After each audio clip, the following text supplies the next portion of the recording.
welcome back to another episode of Pair It with Dairy. And today I'm at the Bogside Brewery in Montague, Prince Edward Island, and I'm with Corey. How's it going, Corey? Very well, how are you? I'm doing great, thank you.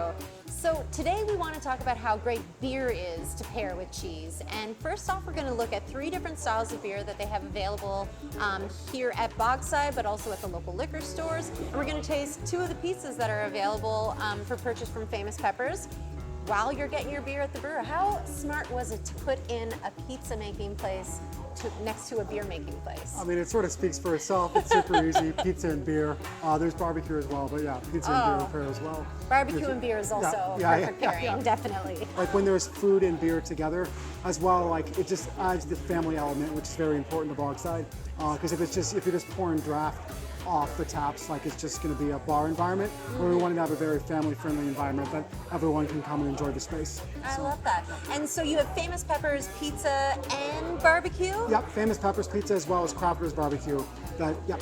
Wow, and how much dairy does Famous Peppers go through in a day? So it depends on the day, but on a weekend, for example, they would go through about 55 pounds of cheese on a given Friday, on a busy Friday or Saturday.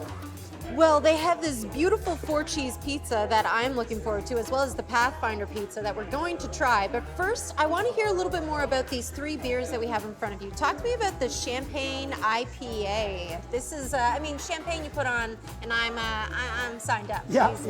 Champagne is a fancy way to say dry. So it is a dry IPA. In other places, they often call it a brut. So the Bon Voyage is a great summer beer, so it's 6%. It's pretty low in IBUs, which means it's not very hoppy. It's going to be pretty melon forward. It's quite nice. You get a little pineapple notes, and it's nice clear color. It's really good for a hot summer day and pairs well with the 4-cheese pizza. With the 4-cheese pizza? Excellent. Not too intense. Mozzarella in particular. Yep. Oh, that is a great pizza. Nice little bit of crust. Oh, fantastic. That's a great pairing. So yes, 4-cheese pizza with the Champagne IPA, but then also I'm thinking mozzarella cheese, your ADL white cheddar would be fantastic with this too. Lovely. All right, talk to me about beer number 2. What do we got? So beer number 2 is the Local Legend Blonde. It's a relatively new product. It's available in 6-packs at the liquor store. So it's American Blonde Ale. So crisp and clear, easy drinking, 5%.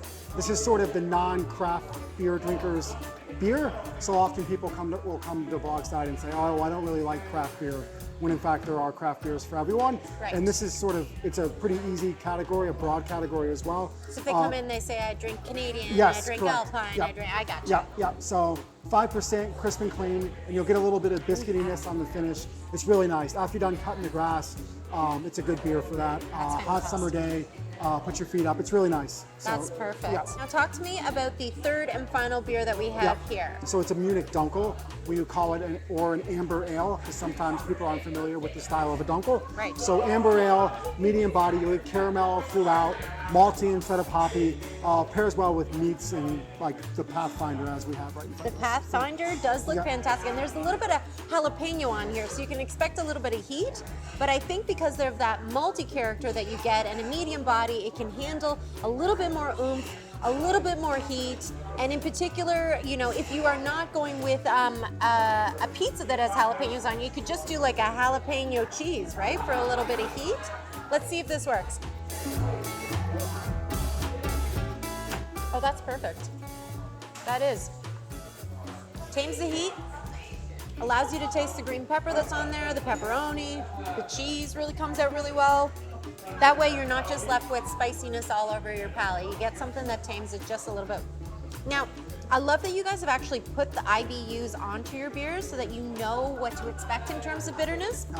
IBU stands for International Bitterness Unit, so you know how spicy to expect, or how bitter to expect. And me personally, the more bitter a beer is, the stronger I want my cheese to be able to kind of stand up to that.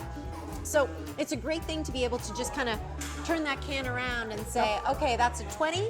I can go with mozzarella. I can go with more mild cheddars. Whereas if I'm going with maybe something a little bit more malty, darker in color, I know I can do something that's a little bit stronger, a little bit more intense. You know, we don't necessarily make a beer make a beer for a particular pizza in mind, but it's nice to know that they do pair and they can pair.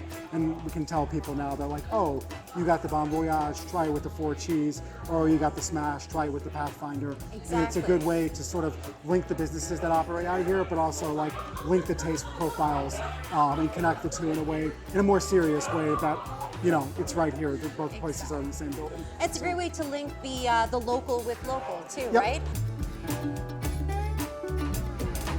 And if you are looking to recreate any of these dishes at home, just head to your grocery store, look for that Blue Cow logo. That way you know you're having 100% Canadian dairy in your dish. Cheers.